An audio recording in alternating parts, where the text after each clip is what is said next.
Entonces usted ya está aquí. Eso es palabra, esa es doctrina que Dios nos ha dado. Ese texto habla, hermanos, de un interés de Dios a la iglesia, de la corrección, de la disciplina que Dios pone a su iglesia cuando cosas comienzan bien y luego terminan mal. Cuando las cosas están caminando bien, Dios habla de elogios. Cuando las cosas no están tan bien, Él manda un elogio y luego dice lo que Él tiene en contra, lo que Él no está de acuerdo, porque Él es el dueño de la iglesia. Entonces nosotros sí somos personas fallas. Hay momentos que nosotros vamos a fallar y Dios sabe de eso. Vamos a los pies de Cristo, nos arrepentimos, pedimos perdón. Él nos purifica con su preciosa sangre que Él derramó en la cruz del Calvario. Sin embargo, hay otras cosas que pasan en nuestra vida que necesitamos ponernos de acuerdo para eliminarlas. Distracciones que están perjudicando a nosotros y a aquellos que se acercan.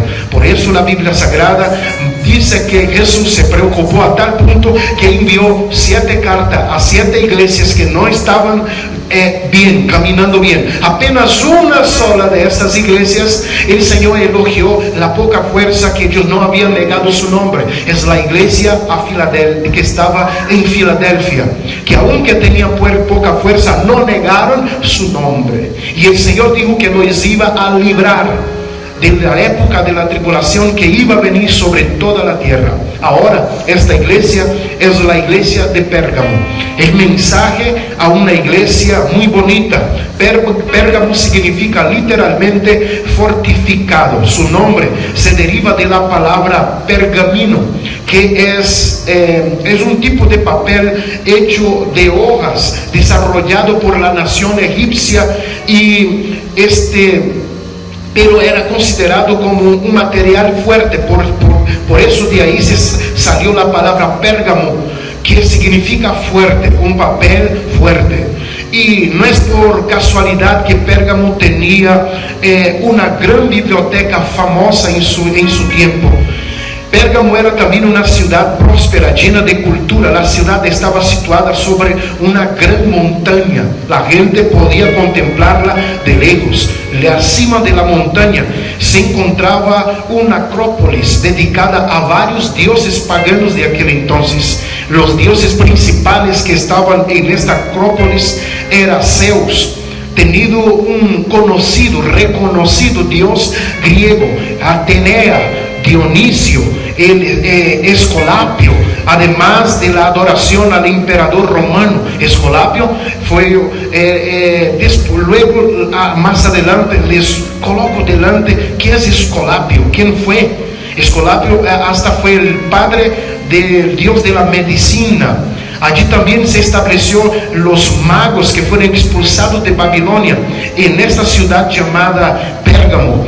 Ahí ellos adoraban dioses paganos, inclusive algunos de esos dioses nombrados aquí. El altar más grande era el de Zeus, porque consideraba como el dios sobre los demás dioses. El fuego del altar que se levantó a Zeus era el fuego que estaba encendido todo el tiempo y nunca se apagaba. El altar pagano de la que Apocalipsis describe como el trono de Satanás, porque ahí había un altar que no se apagaba. Por eso él dijo que uno de sus siervos, Antipa, murió en este lugar en donde mora Satanás, donde estaba el trono del diablo. Ahí dice la palabra de Dios. Podría decirse que Pérgamo era el centro de la operación del mismo diablo, porque el mismo Señor Jesús en la revelación del Apocalipsis nos dice: ahí murió mi siervo, donde mora Satanás, donde está su trono. Era el lugar que él escogió para poner su sede. Desde allí Satanás operaba para destruir la iglesia, destruir los siervos de Dios. En la acrópolis de Pérgamo también se adoraba a Esculapio, que yo acabé de decir, padre del dios griego de la medicina, Telesforo. Así se llamaba él, el cual era representado como una serpiente. Si usted busca en algunas farmacias, algunas recetas que le dan, hay un símbolo con una serpiente hasta los días de hoy, porque él era Esculapio era el padre del dios de la medicina. De seguro no es casualidad que así los hombres de hoy también tienen esta serpiente. Hasta hospitales tienen esto como símbolo, ¿sí? Ahora la Biblia Sagrada coloca una afirmación de Dios, una afirmación de Cristo en contra, más bien en cuanto a esta iglesia. ¿Cuál fue la afirmación? Fue que Dios colocó a los creyentes de este lugar. El Señor les felicita por su fidelidad, y a pesar de la persecución que ellos tenían en esta ciudad, a pesar que ellos eran perseguidos, el Señor le coloca una afirmación. Capítulo 2, un elogio. Capítulo 2, versículo 13 dice: yo sé dónde moras. Mire la afirmación de Dios y luego un elogio a él. Yo sé dónde moras, dónde está el trono de Satanás. Guarda fielmente, y Dios les da un consejo diciendo: guarda fielmente mi nombre y no has negado mi fe. Sé que tú guardas mi nombre y que no has negado mi fe, aún en los días que Antipas, mi testigo, mi siervo fiel, que fue muerto entre vosotros, donde mora Satanás. ¿Sabe qué estaba diciendo ahí en ese texto bíblico? Que aún los cristianos eran tan perseguidos que ellos no daban trabajo a los creyentes, no daban empleo a los creyentes, eran tan perseguidos que él dijo así: aún mi siervo fue muerto y ustedes siguen, no niegan la fe y perseveran con mi nombre, siguen firme. Una de las cosas que usted y yo no podemos hacer es negar el nombre del Señor. El nombre del Señor hoy para nosotros es muy importante, porque Jesucristo dijo que aquel que negar su nombre, que lo negar a él delante de los hombres, él también lo negará delante de la presencia de su Padre. Así que no podemos negar a Cristo en nuestra vida. Una de las razones por las que nosotros somos cristianos, siervos de Dios, y creemos en Cristo, es porque confesamos su nombre como el nombre que está sobre todo nombre, cuya toda rodilla se doblará y confesará con su boca que Jesús es el Señor, para gloria de Dios Padre. Así que no podemos negar a Cristo. Si yo estoy en el trabajo, yo sigo siendo cristiano. Si no me quieren ascender porque soy cristiano, no puedo negar a Cristo. Debemos decir: lo siento, pero yo soy cristiano. Dígame a eso. Yo soy siervo de Dios, porque el mundo no nos quiere, no quiere a nosotros. Pero alguien dirá: entonces yo sé que tú eres cristiano, pero ¿puedes hacer eso por mí? No, porque yo tengo una fe, tengo un libro que rige, que guía mi fe, y este libro es la Biblia, y yo creo todo lo que está escrito en la Biblia. Entonces yo no voy a negar mi fe en este libro. Él reprueba las cosas malas, aprueba las cosas buenas, me guía, me dice el camino que debo llegar. Dice que Dios es invisible, pero es real, y yo creo la palabra de Dios. ¿Cuántos creen la Biblia? Digan amén. Entonces yo voy a seguir la palabra. Yo creo en el hombre y tengo fe en el Dios del cielo, de la tierra, que está sobre todo, que tiene todo en sus manos, que domina sobre mares, que tiene todas las estrellas, cada una las conoce por su nombre, que todas las aguas de todos los mares las tiene en la palma de sus manos. ¿Sabe quién es? Jesús. La Biblia dice que Él es el creador de todo, que sin Él nada de lo que ha sido hecho fue hecho. Así que Él es Dios sobre todo. Dígame a eso. Yo creo en su nombre, aunque los hombres digan que no creen, yo sigo creyendo. Entonces, mis hermanos, el Señor describe ahora a Antipas como un testigo fiel. Antipas, aquel siervo que murió en esta ciudad de Pérgamo, que murió en donde mora, donde está el trono de Satanás, donde hay un altar, que día y noche habían cristianos que estaban adorando a Dios. Quiero decir una cosa a usted: a pesar de que aquí nosotros vemos tantos adorando a la muerte, tanta gente metida en cosas paganas, esoterismos y cosas parecidas, tú y yo no podemos regresar atrás. Tú y yo no podemos dejar de adorar a Cristo Jesús. Mientras nosotros estamos aquí adorando, el espíritu de anticristo no puede manifestarse, las obras del diablo no pueden manifestarse, porque tú y yo estamos adorando. Dice: mientras está aquí aquel que lo detiene, ay hermano, él no puede aparecer. ¿Sabe quién detiene las obras de Satanás aquí, el Espíritu Santo en primer lugar, y luego a Dios a través de la iglesia, la obra del Espíritu Santo a través de la iglesia. ¿Por qué? Porque el Espíritu Santo está operando, salvando, y la iglesia está orando, y Dios dio autoridad a la iglesia diciendo: en mi nombre echarán fuera demonios. Entonces en mi casa, en mi aire, en mi ciudad, yo digo, demonios se van a ir en el nombre de Jesús, y ellos se tienen que apartar. Dígame a esto. Eso está escrito en la palabra de Dios. Entonces ellos eran fieles y firmes, aunque muchos eran injusticiados, como Antipas, que murió ahí. Pero el Señor llamó a Antipas como un testigo fiel, en griego, pistos matus. ¿Qué significa eso? Esta es la misma descripción que se da a Jesús en el capítulo 1, y versículo 5. Matos se traduce como mártir, que significa en nuestro idioma testigo. Cuando uno dice testigo de Cristo, uno está diciendo en el original un mártir de Cristo. ¿Qué quiere decir? Que soy dispuesto a dar testimonio de Cristo al punto de morir por Él. Si está diciendo que yo voy a dar testimonio del Señor, estoy dispuesto a morir por la visión del cielo. Dígame a esa palabra. Porque ¿cuál es la visión del cielo? La visión del cielo es que Jesús vio a usted en el cielo, que Él vio a usted salvo, tu nombre inscrito en el libro de la vida, que Él te programó para ser salvo, para adorar, te destinó para llegar a su presencia. Esta es la visión de Dios. Entonces Él me envía a predicar diciendo: vaya y predique el evangelio, diga que yo estoy reinando, y que la gente que quiere entrar en este reino, yo los voy a proteger, yo los voy a guiar, yo no los voy a maltratar, yo los voy a levantar. Romperé toda cadena y toda obra del maligno.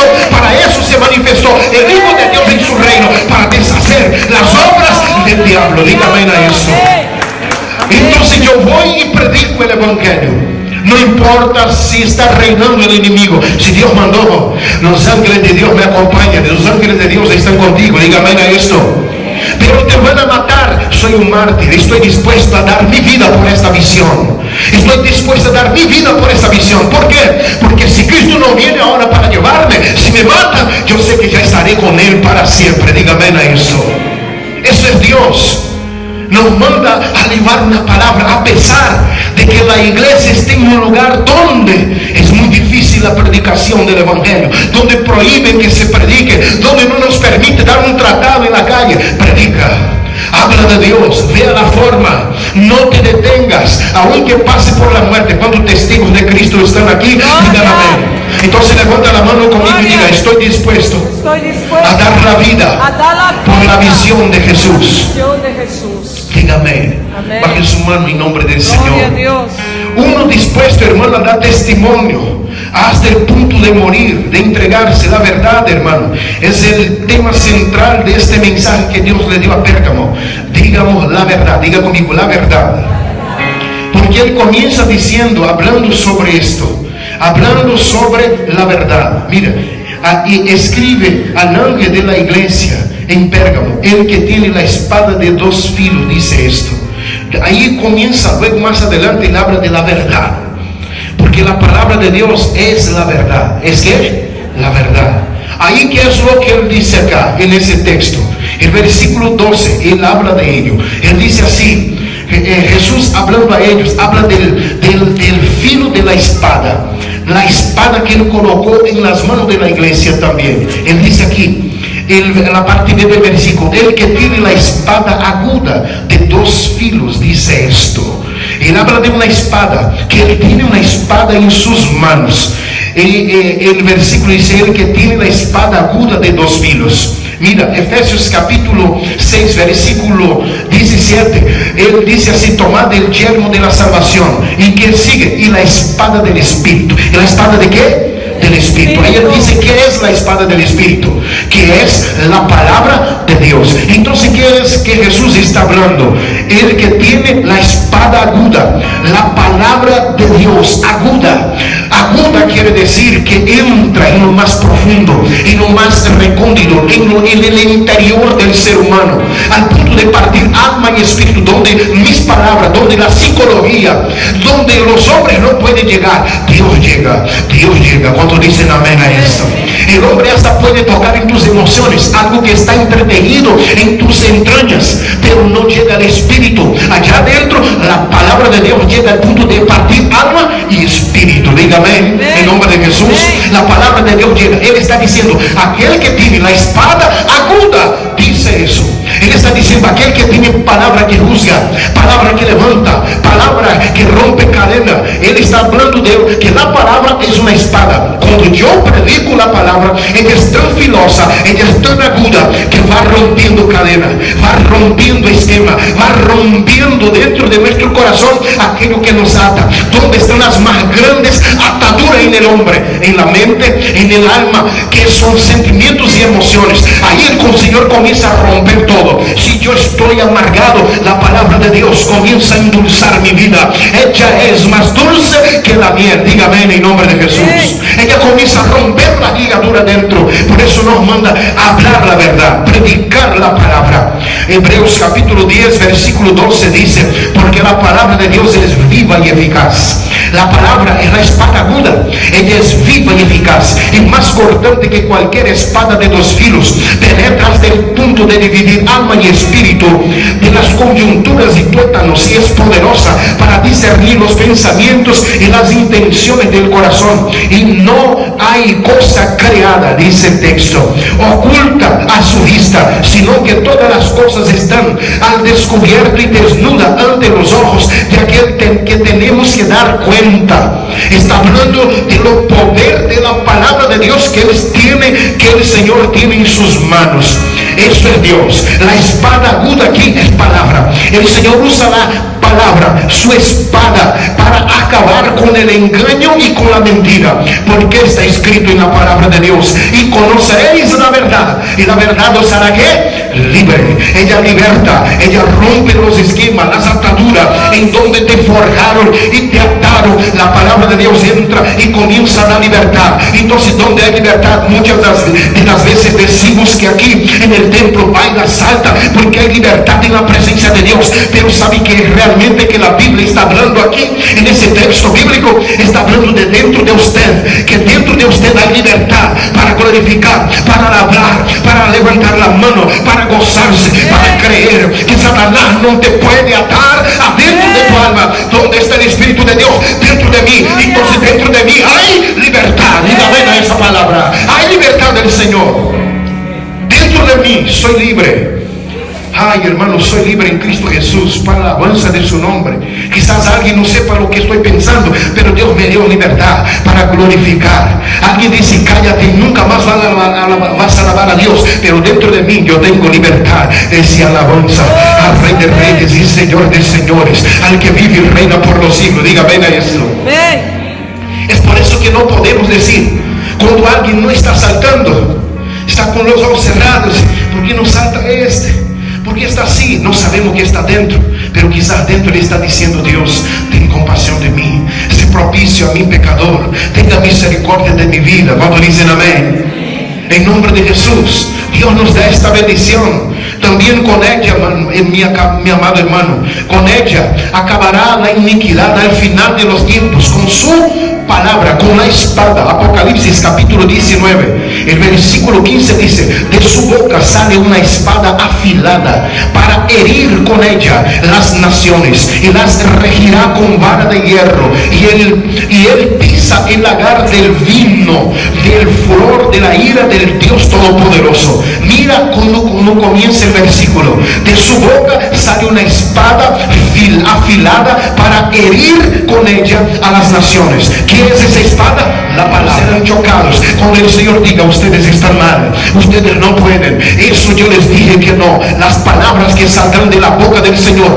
que confrontarán el corazón y la vida y la mentalidad de los hombres, y les va a dar decir un basta en la vida de ellos. Ay, hermano, eso sucederá. Es palabra de Dios. La Biblia Sagrada de esa forma nos orienta. Pero antes de limpiar el mundo con la verdad, porque de eso se está hablando? ¿Qué es la palabra? La verdad. ¿Cuál es el texto principal a la iglesia de Pérgamo? La verdad. Él está hablando que con la verdad confrontará la mentira. Dígame eso. Confrontará el paganismo, confrontará las cosas que el hombre tiene en secreto. Dios traerá a público en nombre del Señor.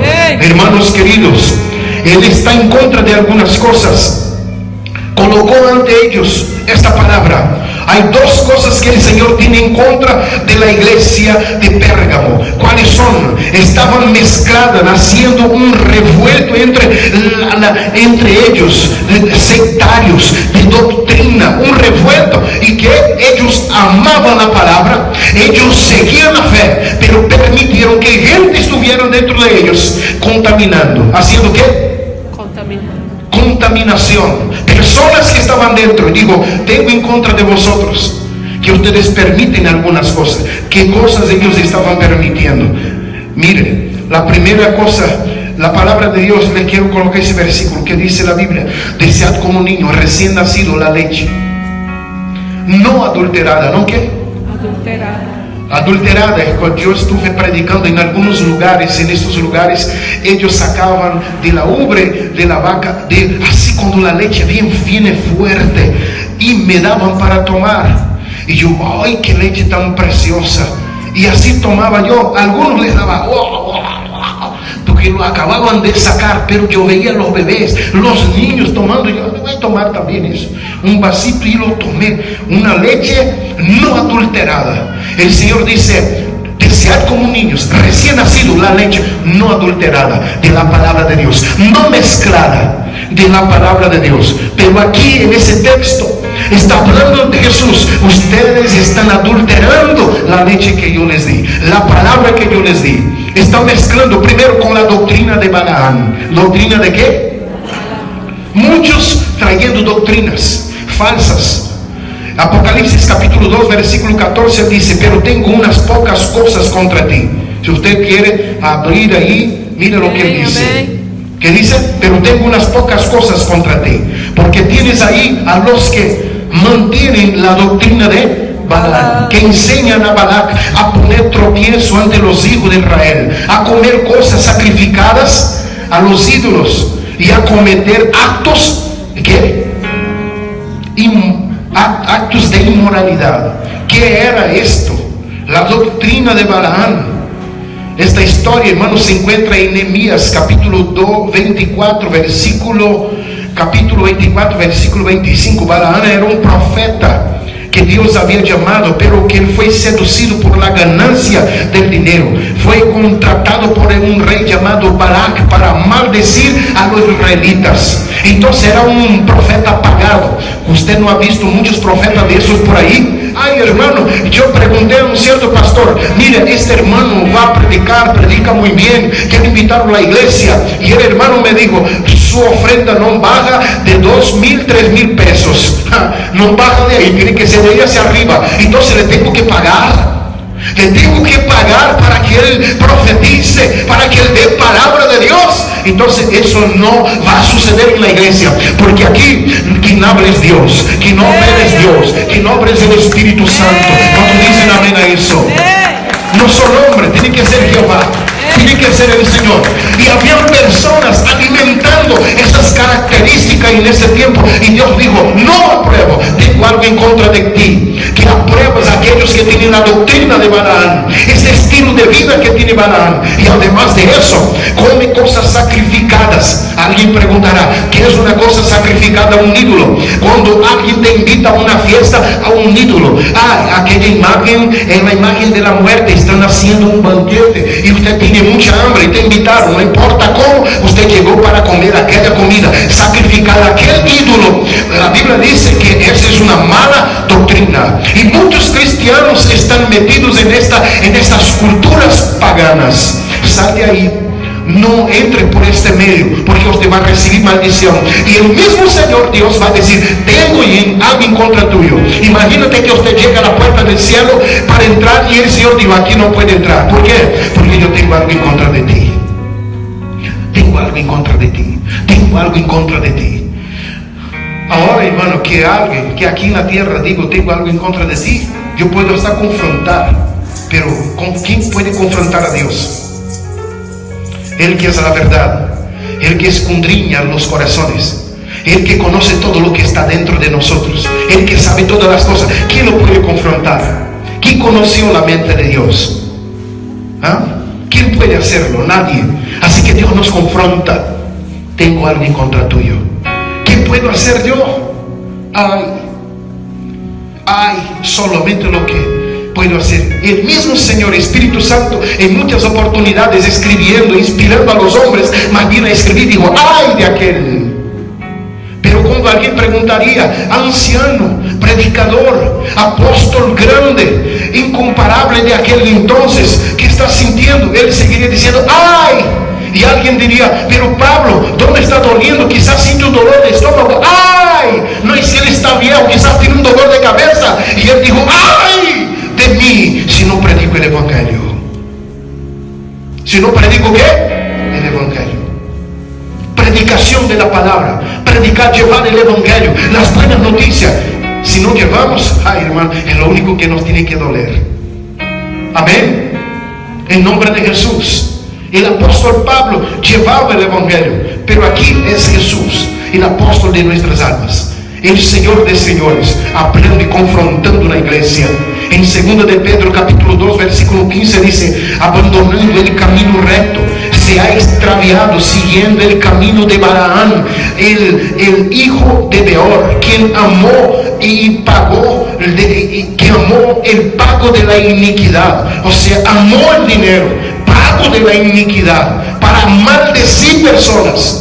Tenga cuidado, mi amado hermano, en el nombre de Jesús, para que no ame el pago de la iniquidad. Eso fue precisamente lo que Balaam aconsejó a Balac, quien envió a mujeres para seducir a los israelitas y hacerlos caer. Porque dice la Biblia que aquí Dios estaba diciendo a ellos: ustedes están comiendo cosas sacrificadas a los ídolos, pero también amonestando y llevando hombres a tener una conducta pecaminosa, a una conducta carnal pecaminosa, apoyando ese tipo de cosas.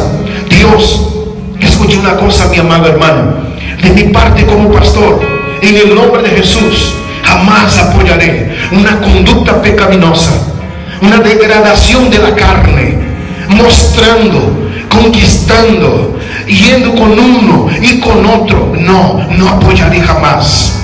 Yo condeno esto.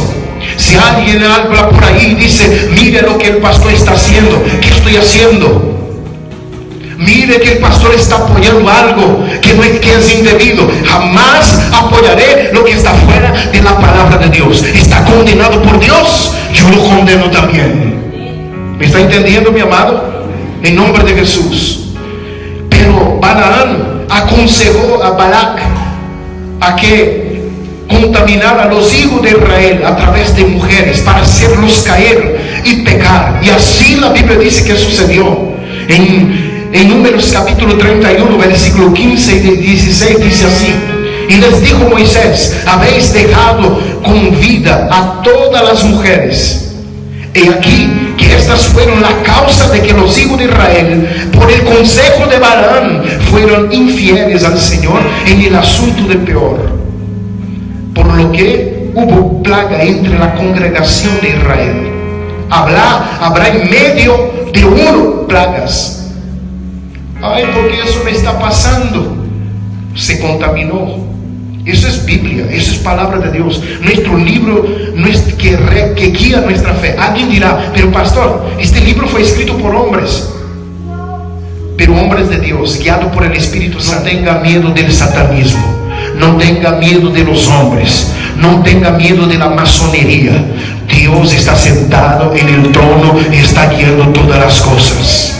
No tenga miedo de religiones paganas. No tenga miedo de la política.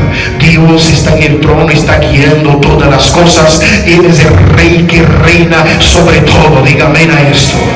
En el nombre de Jesús. Ni el diablo puede hacer algo si Dios no lo permite. Ay, hermano, es así de fácil. Dios guía todo. Dios es el rey sobre todo. Ni es la tierra, el mundo y todo lo que en él habitan. De Dios es. Diga amén. Mira a tu hermano y dile: todo es de Dios. Ahora mira otra vez, dile, tu vida le pertenece a Dios. Le con cariño. Así.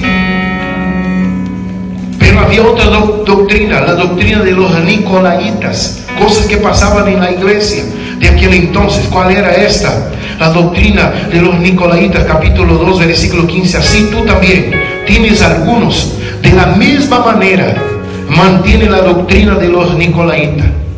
Poco a poco se sabe acerca de los nicolaitas. Poco, muy poco se sabe de la doctrina de estos tal nicolaitas, pero dicen que viene de un hombre llamado Nicolás. Algunos escritos antiguos lo señalan como una secta gnóstica, del gnosticismo, que enseñaba a vivir, que los hombres deberían vivir con una vida de libertad, pero en realidad era libertinaje, aprovechando la gracia de Dios para vivir como le daba la gana. Si Dios me salvó, si Dios ya hizo todo por mí, entonces si ya soy salvo, puedo hacer todo ahora, puedo hacer todo lo que me da en la gana. Y aprovechaban de la libertad de Cristo para hacer libertinaje.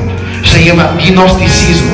No ponían freno a los deseos de la carne, malinterpretaban la gracia de Dios como una licencia para pecar. Así colocaban. Hay muchos en nuestros días haciendo iglesias que hacen ese tipo de cosas, teniendo esa libertad como licencia para pecar. Y Dios frena. Dios habla de la obediencia.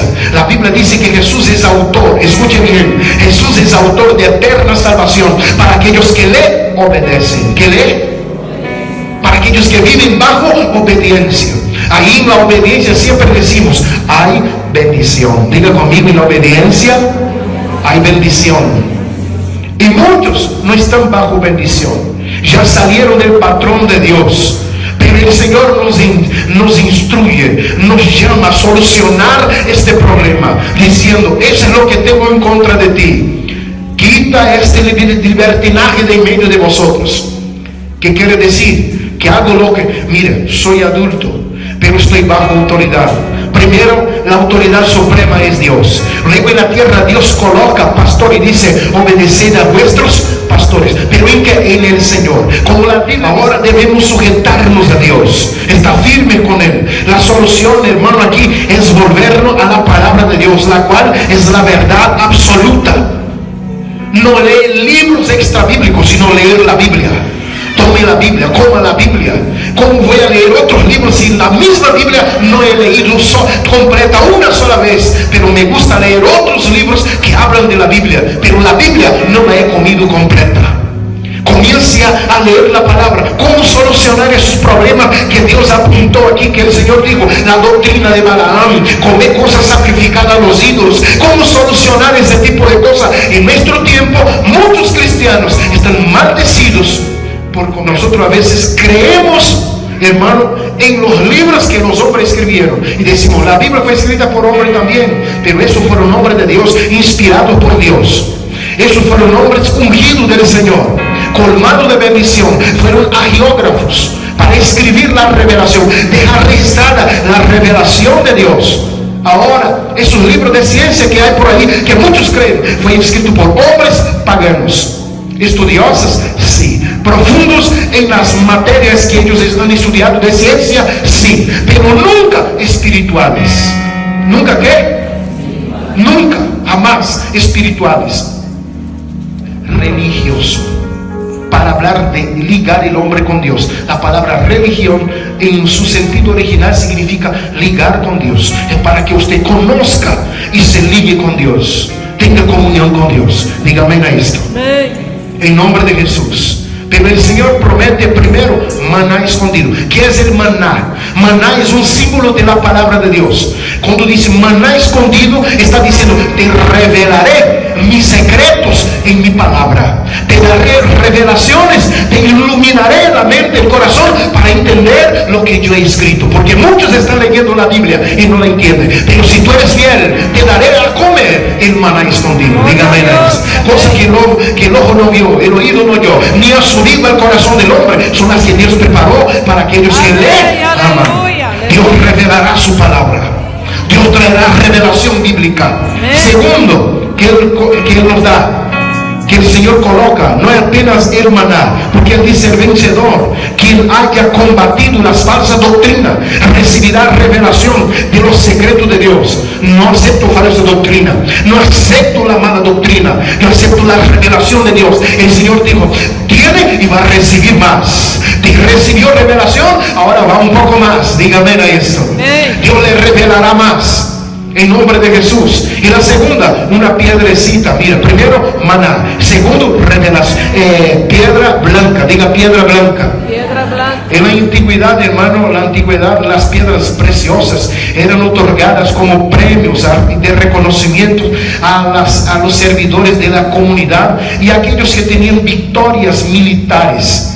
También, hermanos, las piedras blancas llevaban el nombre grabado de aquellas personas que ganaban, quizás era en eventos como las Olimpiadas. Se grababa el nombre de ellos y se les reconocía. Se les daba también entrada en una piedra con el nombre de la persona que iba a entrar en un evento en aquel tiempo, en aquella época. Se dice también que cuando había un juicio, la persona era determinada, liberada del juicio con una piedra. Si ella encontraba la piedra blanca, ella era liberada de un juicio que ella había tenido.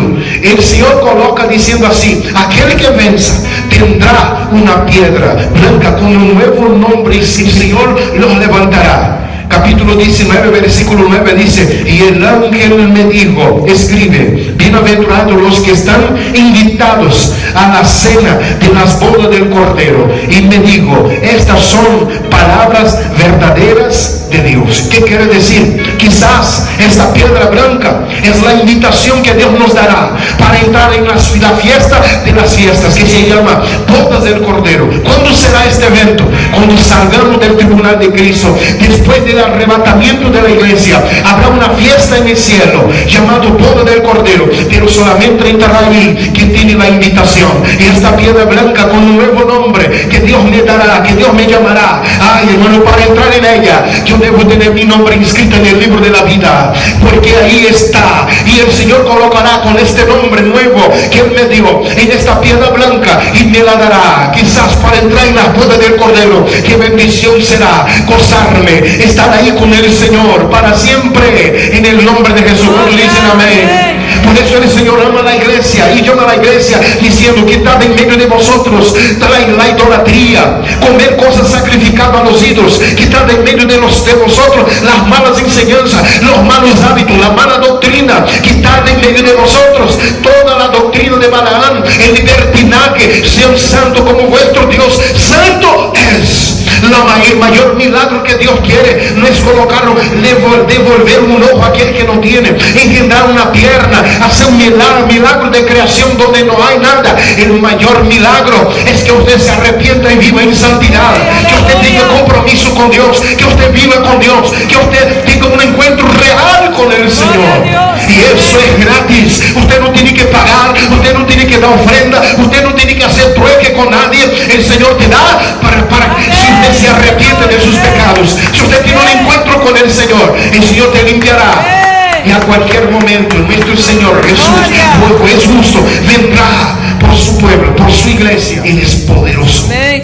Dios no necesita a alguien adorando para que Él siga, para que Él sea Dios. Si usted le da adoración, Él es Dios. Si usted no le da, Él sigue siendo Dios. Dios no me necesita a mí ni a usted, nosotros lo necesitamos. Aleluya, amén. Quien cayó y quien pecó y quien vive pecando no es Dios, son los hombres. Los hombres son los que necesitan reconciliarse con Él. Así que Dios no está mendigando nuestra comunión. Él se acercó y es caballero. Si alguien abrió la puerta, yo entraré. Si no, Él no entra. Pero siempre hay gente en la tierra que quiere alabar a Dios, Gloria a Dios, que quiere adorar su nombre, que viene a la iglesia para glorificar, que viene a la iglesia para decir: vine a adorar, a exaltar su nombre, a tener comunión con el Señor. ¿Cuánto dicen amén? A veces el mensaje es fuerte, es un poco duro, pero necesitamos ser sacudidos, que se nos apriete un poco el tornillo, que nos diga: mire, aflojaste en la vida cristiana, dice terreno a unas malas ideas. Es el momento de regresar, es el momento de poner ponerse a cuenta con Dios. Es el momento de que usted se avive su corazón, salga de la muerte y entre en la vida. Es el momento que usted tenga, reanude aquel compromiso de antes que usted tenía con Dios, aquel amor que usted tenía, que usted dejó enfriar. Ay, es el momento que usted ponga fuego en tu comunión con Jehová, con el Señor Jesús, que usted sea más amante de Dios ahora, más que antes, que usted ame más ahora, más que antes, que cada día usted le ame más, y usted le ame más. Si hoy soy bueno, mañana tengo que ser mejor. Si hoy amo, ay, mañana tengo que amar, seguir amando, seguir amando. ¿Sabe qué? Dios nunca va a aumentar su amor por ti, porque Él te ama de tal manera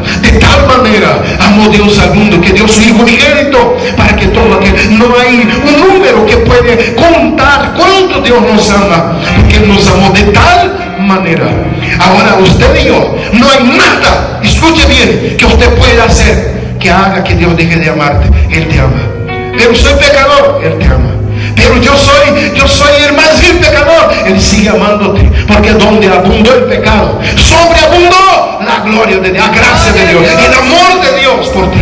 Amén, Señor. Así que no importa el tamaño del pecado que usted cometió, Dios te perdona, Así Dios es. te limpia. Amén. Tu enfoque no tiene que ser en tu problema, sino en cuán grande es Dios para perdonar Yes, nuestro amén. pecado. Aleluya. ¿Cuánto dicen amén? Amén. Póngase sobre sus pies ahora. Pido perdón a Dios. De Dios, perdóname.